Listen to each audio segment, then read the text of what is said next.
You know why I'm supporting him? Because knowing that I am a thief and I'm a thief, the person coming can never be more than a thief. Is it that you're a thief or you're a thief? Did you get that? Yeah. He can never be more than them.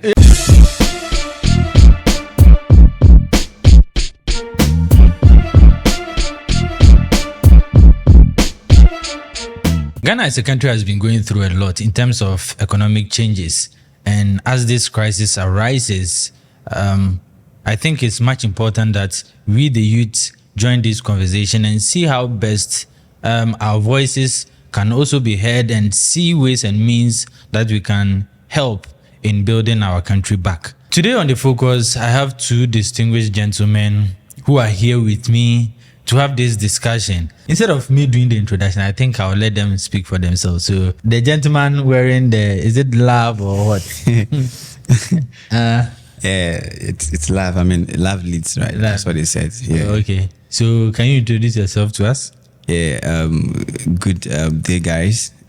My name is Marvelous by name. I'm popularly known as Mavis. I'm a Nigerian, so you don't get that twisted. Yeah, so that's me. Are you Mavis or you are popularly known as? I'm Mavis. Okay. A guy called Mavis. Okay, so we have Mavis and we have. Well, I go by the name Erasmus, but most friends around me like to call me Era. Laman. Or you can simply call me Lama. Laman. Yeah, so I have Laman too here. The topic that we are discussing today is Ghana's economic crisis. Are we to blame politicians or the ordinary citizenry? Mavis, you are, ma'am, I would say you are more like a Ghanaian. You've been here for how long? I think for 8 years, yeah. Yeah, 8 years. So you are practically Ghanaian. You know everything about Ghana here. Yeah. So since you came to Ghana and you've experienced the Ghanaian lifestyle, what's your take on Ghana's economic crisis that we have? Is it the ordinary or we should blame the politicians as usual? Yeah, my take would be that let me start with this. Saying that I have been in Ghana for about 8 years, that's true. But I would also say that Ghana and Nigeria almost has the same kind of leaders. I don't know one way or the other. Yeah. So you guys are senior brothers. So whatever is going on here is actually going on there. Sure. So I've been there for years. I've been here for years too. So I can relate with the economic crisis in Ghana and every other place in Africa. I mean, I think, first of all, we should blame the leaders. Yes. How? Because, I mean, they don't have plans for the citizens. Are you sure? I'm telling you, I have no good plans. Okay. I'm telling you because nothing is working. Nothing is in place. Nothing is in place. Like, you can't say, okay, the government built this thing just to help this set of people grow without them have to pay an amount of money to access it. Okay, there is no place you can easily walk in and go and do something without you having to pay a lot of money. I mean, there's no infrastructure that they built or something that they have done for us to say, okay, they did this for us. It helps us grow. Looking at our musicians, our actors and actresses and every other person out there, you could see say they are the ones fighting hard by themselves. No support from anybody. But in other countries, like I know very well, in the Western world, you have budget for these things. But here in Ghana, even if they have the budget or they don't have, I don't know, but it is not working. It's not working. It's not working. Okay, Erasmus, what's your take? He's saying that we should blame the government. What's your take? Well, I think I'll second him. I also think we should blame the government. Considering places like the Western world, let's take America for example. There's no day you would walk on the streets of America and then you wouldn't see anything like job opportunities. At least the minimum wage is like about $17 per hour. And then the jobs are like unlimited. The moment you walk, you meet another job opportunity. Oh, there's a job here. This is the minimum wage they are paying. But when you come to Ghana here, I think there's limited job opportunities for even the youth. And then I think there's kind of economic hardship. The standard of living in Ghana right now, as we are here, is very, very high, and people are just complaining each and every time. Well, So I won't let you go far. Let me cut you here. Now, you are all looking at, okay, the government this, the government that. Yes. For me, my take is everybody plays a part in this whole issue. Yeah, it's sure. not a clear cut. So, yes, government needs to take some responsibility because they are the front runners when it comes to. Because if you are saying the US or whatsoever, there are still homeless people there. There are still jobless people there. People are struggling over there. The economic crisis is more like a global thing. But I believe how, as a country, you manage it sets the tone right for you. Okay? Yeah. For me, I would say it's 50-50. 50-50. Yes. Isn't that too much? Yeah. It's 50-50. To me, I believe it's 50-50. Because, one, if the citizenry are taking responsibility for what they do, okay, what they do, it sets a specific tone to the leaders. Okay, let me give you an example. Now, we were here when the dollar crisis started coming up. Yeah. Now, we did a space of a day or two when the dollar changed. I think it started from 5 cedis. No. The 5 cedis going. Okay. 5 cedis going. All of a sudden, when you go to the market, everybody is changing the prices. Oh, just Of stop. things. Okay. If it's, let's say, the dollar is being increased by, let's say, 50%, the profit margin that people will put on their goods now will be about 100 or 150. We were here when COVID hit. Yeah. You remember, even Ministry of Agric has to stop people at the market, Zimakola or Malata or something, because one, they were hoarding food. Two, they were increasing prices exponentially. You see, so even our Ghanaian thinking itself is a problem. I believe for us to get out from this economic crisis, the first thing we need to tackle is our behavior. Because if you don't change, the late former President Rawlings said that we should put a system in such a way that even if the devil is brought to sit on the seat of government, still the system will what? Will work. All right. You are here. I watched a podcast. I was talking about Nigeria, Ghana, thing. And we were talking about people even driving and smoking. Okay. Driving public transports. These Downfall drivers and downfall stuff. drivers and The trotro drivers. and they'll be smoking marijuana publicly. Okay. You are talking about the Western world. Can you go there, drive and be smoking marijuana? Okay. So because that happens over there, because when you do that, there's a penalty for you. No, who instituted that penalty? It's the people. No, I don't think it's the people. It's the people. No. So the thing is, that place, things are working. Now, let me tell you Who something. makes that thing work? The government, of course. Who is the government? Okay, Do you hold on. understand government? Hold on. I know the government are the people. No. That's what I'm saying. It's a cultural thing. We have policies, right? See. If you are saying that you are pushing to the headship, just the headship, I am not. you are not doing anything. Because look, if you've been changing government day in and day out. Okay, this duopoly system that you are running, which for me I think it's a sham. Okay, that you've been running. Yeah. Okay, you've been changing people. The headship, ministers will go, ministers will come. But we have private CEOs and all those people who are there, holding capital in the system. And these people have different mindsets. Why is it that Ghana here, if you want to run a successful business, you need to be on site. You can't leave a business to somebody. Can you? You can't. Oh, it depends. It depends. What do you Depends mean by- how. What do you mean by the person has to be on site? What do No, you mean? ask any entrepreneur. Okay, anybody who comes to Ghana to even set up a business, they will tell you point blank that if you are not there on site, consider your business dead. Oh, I don't think so. I don't think so. Seriously, because that's what I'm saying. Do your checks. No, I'm not just saying by chance.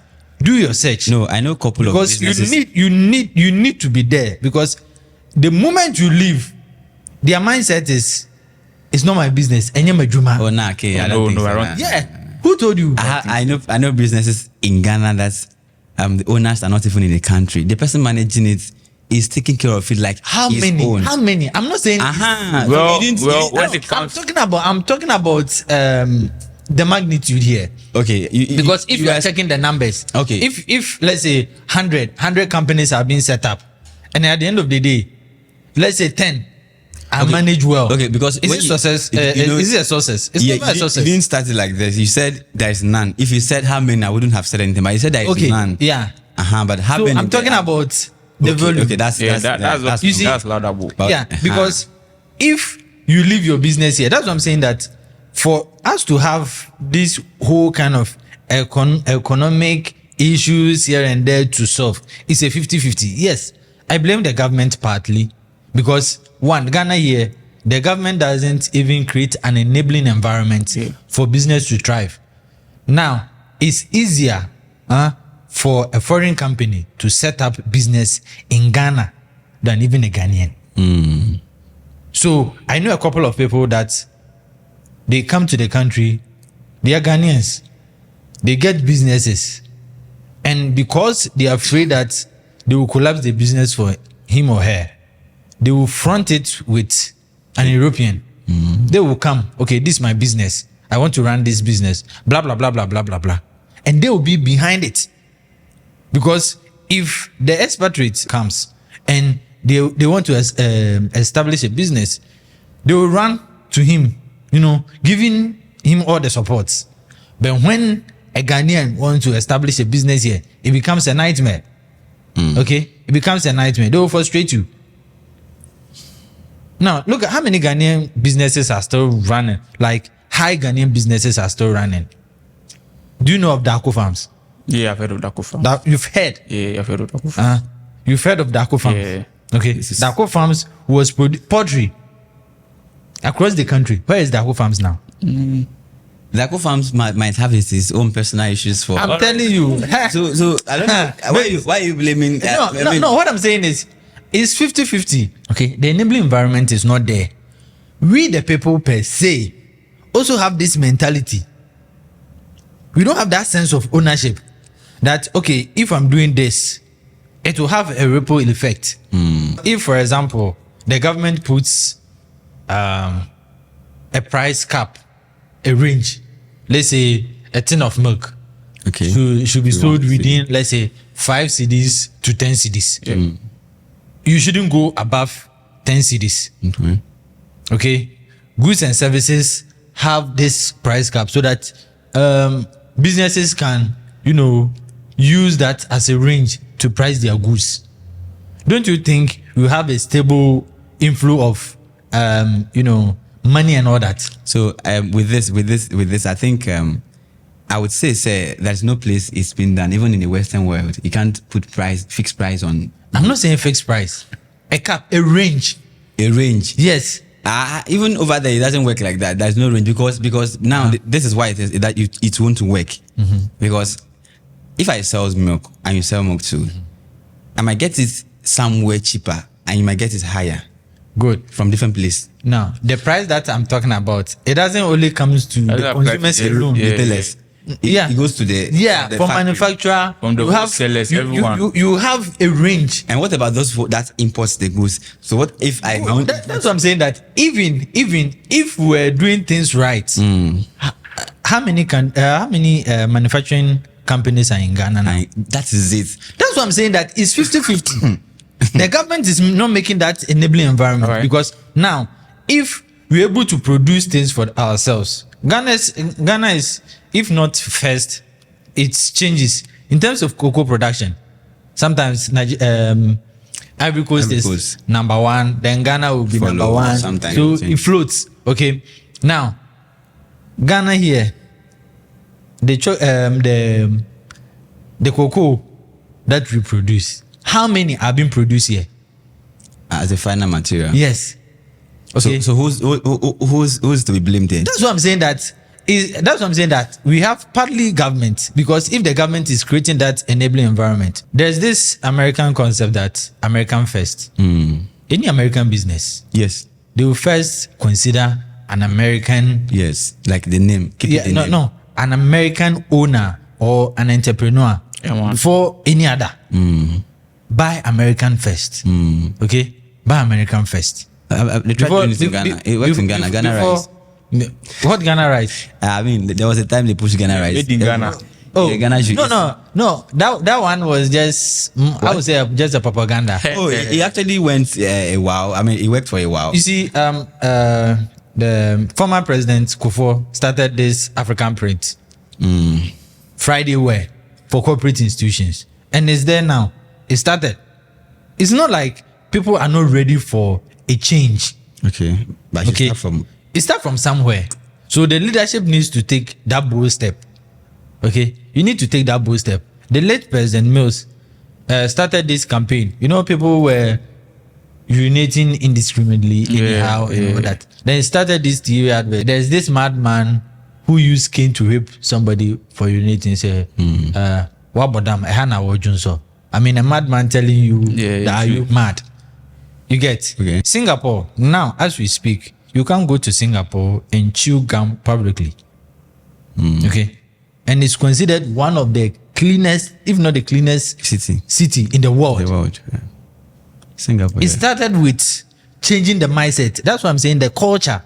You need to change the narrative, because if for anything to work, I believe if for anything to work, if you don't change the mindset of the people, you can go and bring everybody, all the best people in the world here, and we won't survive. You know, I want to believe and I want to support what you're saying by changing of mindset in terms of, I know a couple of people or couple of guys that some of the things they are doing now is because nothing is really working in Ghana, right? And they feel like, okay, they don't care about us, so we are doing this. Okay, a lot of the guys, like, they feel like, okay, the governments are not doing anything, they're not providing this for us, they're not doing this, so we too want to live our life like this. I believe that if they had someone who thinks about them, by now they would still be good guys or something like that. I'm not saying that bad. I'm saying, say, they would be what you are saying they should be. Now, I'm also supporting the fact that the government is not to be blamed like that, because who is the government? It is the people that will tend to the president. It is the people. The president was once a citizen. Yeah. Okay. Exactly. Okay. So if that citizen has a change of mind before becoming a president, it will be effective. Exactly. That's where I'm supporting. Okay, so with me, I think the change of mindsets shouldn't start with just the citizens. I think the government also have to play a major part, considering this kind of embezzlement of funds and misuse of funds has been going on. If supposing before the president became a president, if he was a normal citizen and he had a sound mind and he did the right thing, I don't think when he gets to that position of being the president, they wouldn't misuse the funds. And another thing is, I heard this train that was newly imported. Yeah. We were just there and then we heard that the train had crashed all of a sudden. I don't know how the truck got there. Yeah. But all of a sudden, it had crashed. I just saw the news and then I told my friend, you people should wait. They'll bring an invoice. They'll tell us that they have to repair it. And then truly after a couple of weeks, they brought out huge sums of money. I was like, didn't I even tell you guys? You see, they're just finding ways and means to extort from the normal citizen. Good. And that's trying to, in a way, make the standard of living for the people in the country a bit tougher and tougher each day. I think you are all supporting what I'm saying, but I think the way maybe I coined it. Seriously, there's this tree thing that it says akola wa jimino akola wa jimino enyo mu nyina na ewu nkora brem no bebre nyini be den Jimmy. Empanyifo. Okay. So that kind of childish mentality or stupidity will still what? Be there. And by this time, it has grown. With them. Yeah, it has grown. All right. That's what I'm saying, that for us as a people to, get things right, the mantra on everybody's lips is Nkuyi. Nkuyi. Nkuyi. Why won't the man Nkuyi? No. Good. We want to. My problem is we are always trying to point finger at somebody. Then we neglect the little things that we are doing. You have a business, okay? You have a business. Let's say fuel station, okay? Because there's a slight increment in price of crude. Yeah. Then you increase the fuel price. Now, remember, the moment you increase, the driver also needs to Increase the fare. readjust the fare. Okay? Readjust the fare. Then when you readjust the fare, the market woman who is going to sell also what? Readjust. Then you, the owner of that pump station, will go back to the market woman to buy. And complain. Now when you go and you hear that the prices has changed, you will be complaining. Yeah. Not knowing that it started from But you forgotten that it's a cycle. It started from you. If, for example, the prices goes up, the prices goes up. You say, oh, I went and imported this and at this price, so I need to meet my profit margin so that I don't lose cash. What about when the price, the dollar or the prices goes down? What happened? Do they reverse the prices? Africans are not good at You see, that. that's mentality. That's culture. Yeah, I remember. Okay, that one. Can you go and blame a politician? No. That one, you can't even blame anyone. I remember a scenario where I was in the car with someone, a friend of mine, his dad. So we got to a fuel station, and then he was like, there's been an increment in the prices of fuel for some time now. And then he said the previous day he heard the news, and then he heard they've brought it down a bit. So he was expecting that as we are going to the fuel station, there will be a decrease. Yeah. But unfortunately for us, when we got there, it was still the same thing. Yeah. And then what he told me was that the way he came here and the thing is the same, will be here. They'll increase it, they'll also increase it. Exactly. Without even decreasing it for the first time. Exactly. For it to be even a bit convenient for you, but they'll Good. increase it again, making it even difficult for you to even buy food. So that's what I'm saying. That you are all speaking my language. It's 50-50. The thing is, No. we the citizens, Hold on. we elected people who we thought are capable of running the affairs of the country, So- just to make it better for us. But here lies the case: we've gotten to a point where the people we have elected, they've come and they are doing what they want with the same funds that they are using to better them. Why? Because now they are riding on your greed. So the train thing that happened. See, Okay. that's what I'm saying, that they are riding on your greed. So let's say you are doing proper price adjustments. I just want us to be there doing proper price adjustments. This one is also making sure he or she does the right thing. This one, individually, we are all playing our parts. Do you think somebody would live here and go there and misbehave? The person will be held accountable because everybody, but because A, B, C, D is being shady, who are you to go and stand there and point fingers?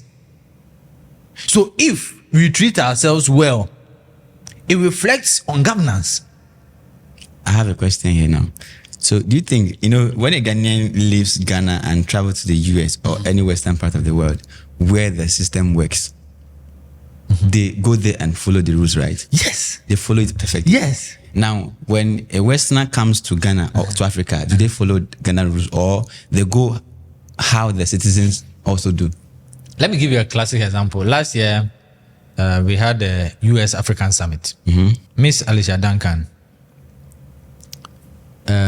she was, I think, moderating one of the sessions. Yeah.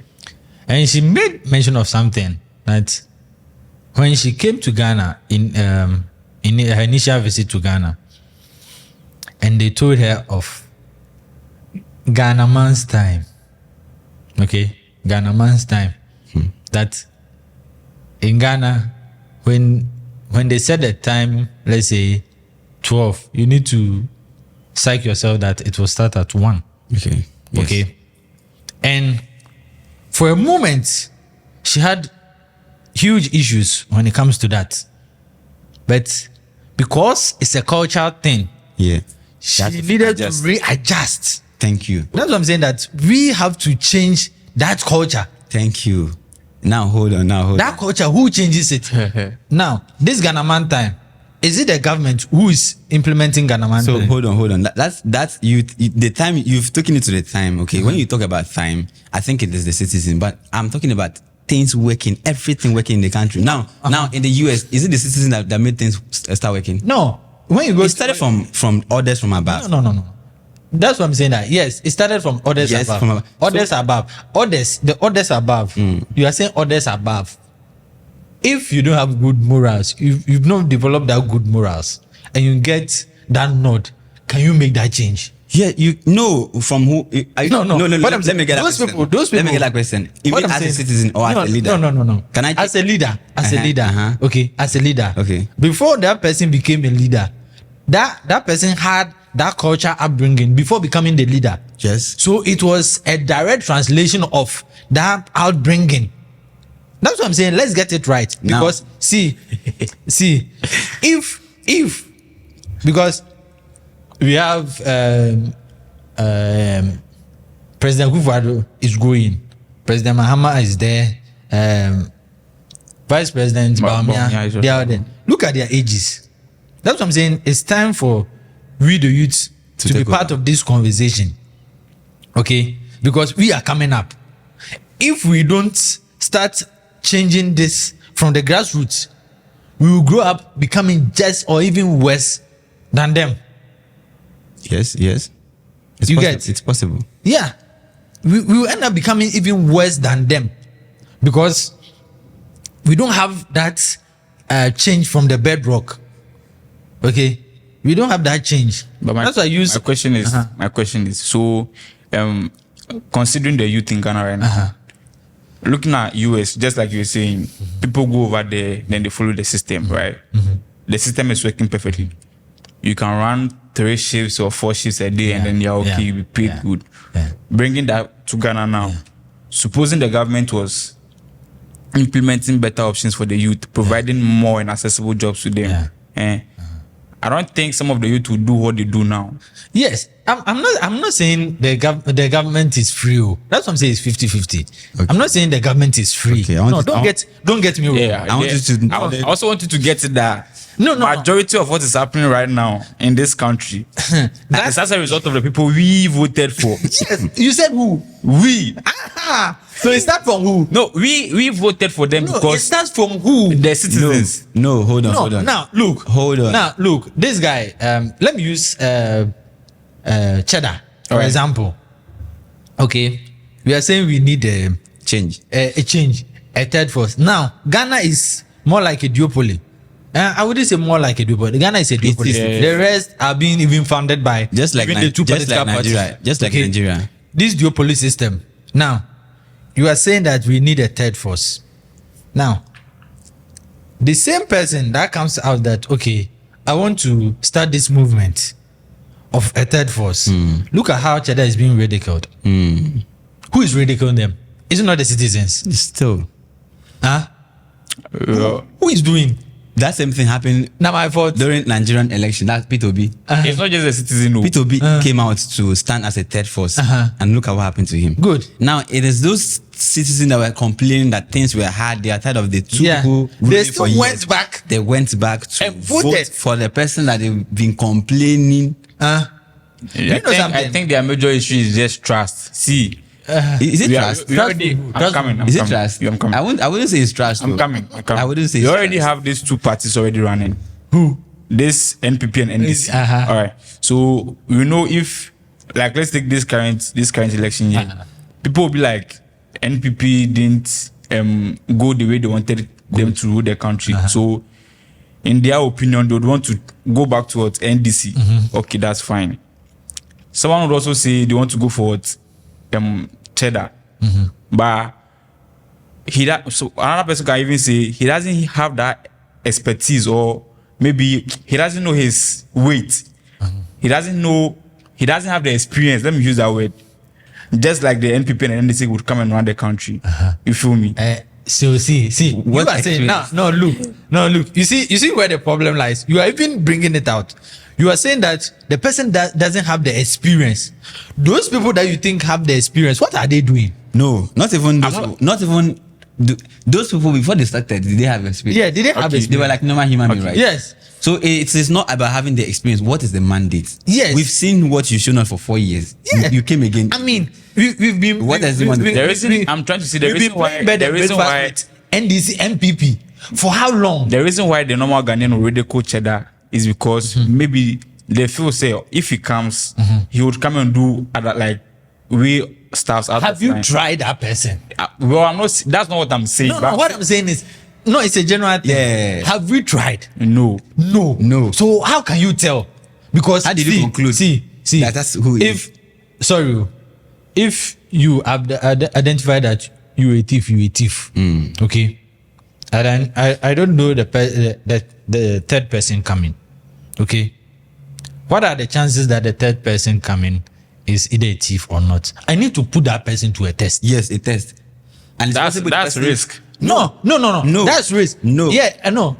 Governance is all about risk taking. But look, if you are saying that if you are not ready to take a risk, then you suffer forever. Do you know why I'm supporting him? Because knowing that I am a thief and I'm a thief, the person coming can never be more than a thief. It's either you're a thief or you're a thief. Did you get that? Yeah. He can never be more than them. Yeah. So I think we should rather give him chance than trusting the thieves that we know already. Trust me, because if he comes, he cannot do more than the thieves Exactly. has done. Right. Then he can't do more than what No, has done. thieves cannot be more than a thief. He will still be a Because thief. seriously, I blame government in terms of policy. That's what I'm saying in terms of policies, because that's their level, creating that enabling environment. I'll still revert back to Singapore thing. Okay, that culture thing started from the top, the government. Okay, they're saying okay, we have, let's say, 5 years. We are not doing any kind of developmental projects. We are changing the people. So people and culture. We are changing their mindset. This is what we are doing. So it's more like indoctrination. Rewiring every behavior. Like the podcast I said I watched. The guy was saying that he came to Ghana. A friend of his was in Ghana here, Nigerian, was in Ghana here, was driving here. Then went back to Nigeria. He got to a traffic light stop. He stopped, and they were all looking at him like, Are you normal? Are you in this country? Where are you from? What? Oh, no, why did you stop? Are you from this space? Why did you stop? It's a cultural thing. It's a cultural thing. He's learned Because abroad, like you said, you won't go and do hit and run. Okay, So it does happens, but we are talking about the frequency.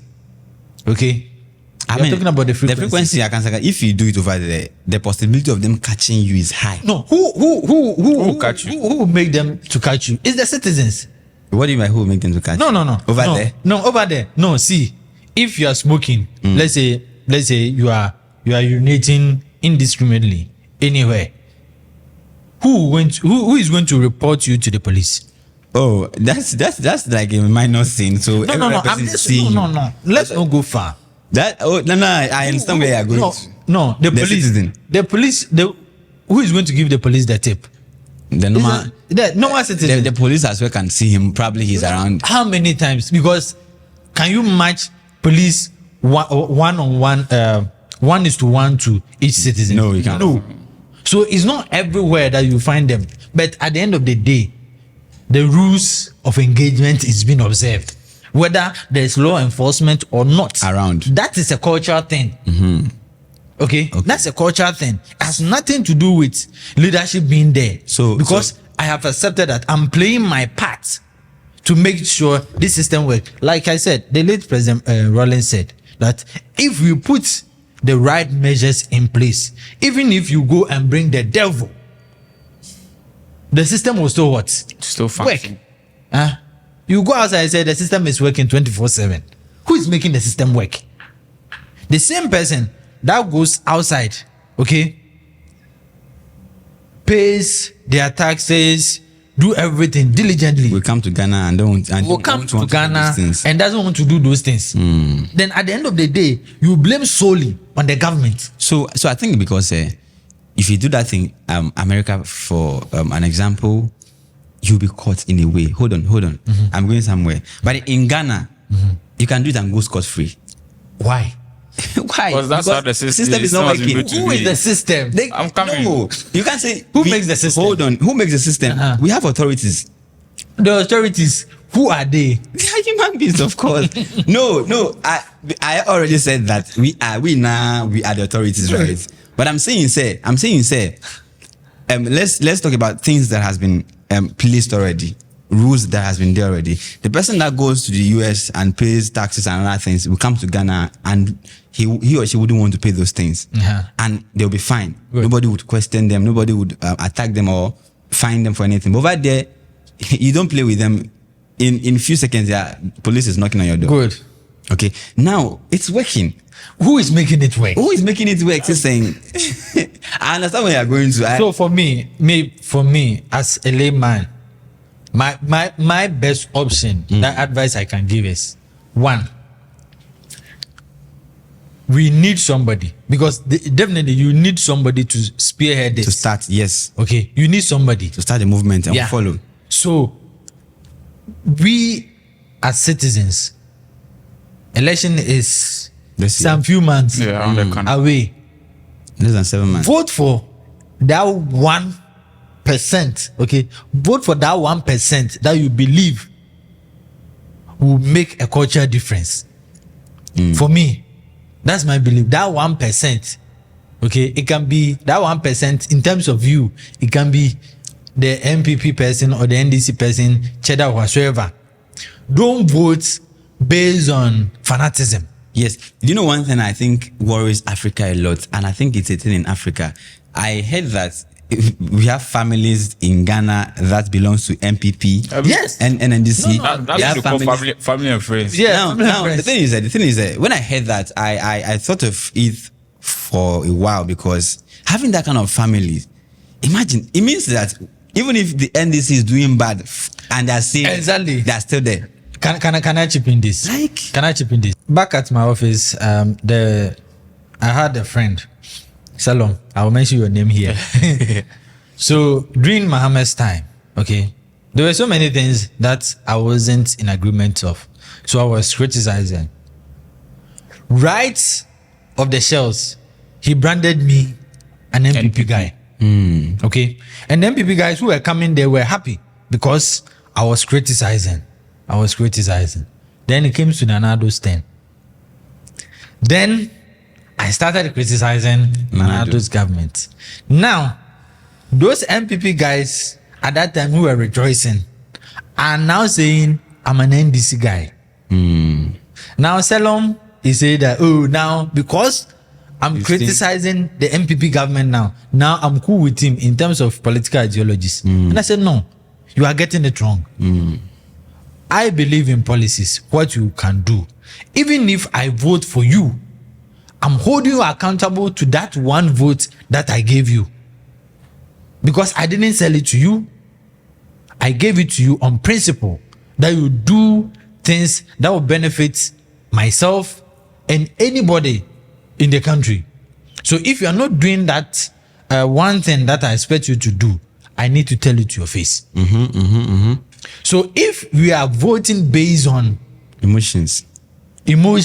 family lines, and all that, That is where we get things wrong every year. we are doomed. We are doomed. I believe we should vote based on ideologies and principles, not just being a party fanatic. And I also overheard a certain woman, I think she's an NDC woman, and this Nanado government that brought the free SHS staff. Yeah.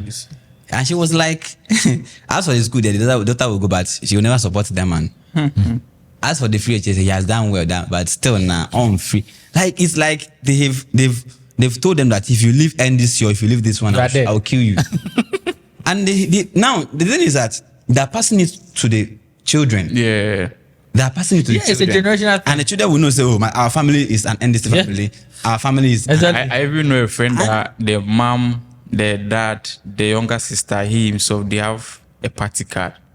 So I don't want to mention, but they have a party card. Okay. So every time, anytime I go to their house, their mom will be like, Uncle Toddy. I mean, the thing is, it's funny and it is crazy because this thing keeps happening and we keep hurting the innocent ones in the country. Yeah. The ones that don't even know anything because now, okay, I feel like, okay, this is the best person to rule Ghana this year. And another person is there because he or she is an NDC or NPP, knows fully whether this person can. Do you know that the past election in Nigeria, after the election, some people came out to say that they know, say, Peter Obi is qualified for. The best person for. People said it too, Yeah. that they know, say, the guy is qualified, Yeah. but they didn't vote for him because of what? He's an Igbo. Yeah. They can't vote for another man, another tribe to come and sit on the throne. Look Just at this. So they voted for a Yoruba man. No, you said, the woman said, in fact, the woman, I think the woman is a trader and she said it, the thing went viral. And people were angry because now the man that you claim you voted for, she said she knows that P2B will take Nigeria to the next level. Yeah. But she voted for it. Mindset. Because of tribe. She said they can't allow another man. That's what I'm saying. to come That and rule. it's a cultural thing. So imagine the kind of woman being alive. Yeah. You think and you. That's what I'm saying. It's a cultural thing. We need to change our mindset. So okay, when I heard this thing, I was watching the woman on the phone. I was just asking for one thing, gun. I want to shoot from like it's crazy because you saying this thing out and you know say that the guy wets the whole thing. He can take Nigeria to the next level, but then because he's not a Yoruba man, you didn't vote for him. Okay, guys. I think when we sit on this and we want to talk, we will talk for ages to Yeah. come. So Erasmus, your last words for us to bring this discussion to a close. I would say, as you are heading closer to the election year or the election month, I think we should be mindful of who we vote into power. We should consider their ideologies and their mindsets, the kind of opinions or ideas they bring on board. We don't just go for anybody. Don't let anyone come and promise you rice and oil and you go and stand there and vote for them, and then in the subsequent year you start complaining that things are not going well or the country is being hard or there's economic hardship. So my advice or my last words would be we should be mindful of the kind of people or the kind of party we vote into power this year. Maybe. Yeah, I think mine will be plain and straight. I just want you to think about your children's future. I mean, if you do this thing now, today is the future. If you do it now because of 5,000 naira and 5,000 CDs, or you are doing it because of a bag of rice that they will Rice give and to fried you, dough. believe me, your children's future, This- your children's future at stake. I'm serious now. Now this is an election year. I want you to go out there. I want you to sit down first before going out there. Sit down, analyze the people we have as president. Analyze them. Go through them. These people has lied to us countless times. We've seen them. We've seen what they promised us, and we've seen how far they've gone with their promises. We are tired of it. So I am saying that I'm not mentioning anybody's name, but I'm saying that from my heart, let's give somebody a chance. Biko, thank you. All right. So you heard it all. I think it's about time we, the Ghanaian youth, take responsibility for our nation. We need to take our nation by I wouldn't say by force, but we need to be more involved in the decision making, because even if you look at our population density, Ghana is on the youth side. So we have the voice. We shouldn't follow people blindly. Let's follow policies and analyze them and know that, okay, this person can deliver, this person cannot. And aside that, we should also be part of the solution. We can't always be pointing fingers at people when we are doing otherwise. Okabuma embu, but we united we stand, divided we fall.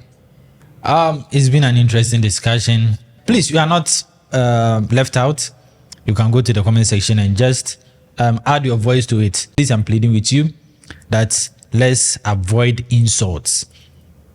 We are sharing ideas. We are the voice of the nation. Let's share ideas. Let's contribute to our nation so that we can set the tone right. I mean, I would say we are all tired about what is happening in the country, rightfully so, but we can do something about it. Stay true to yourself and shalom. Please subscribe.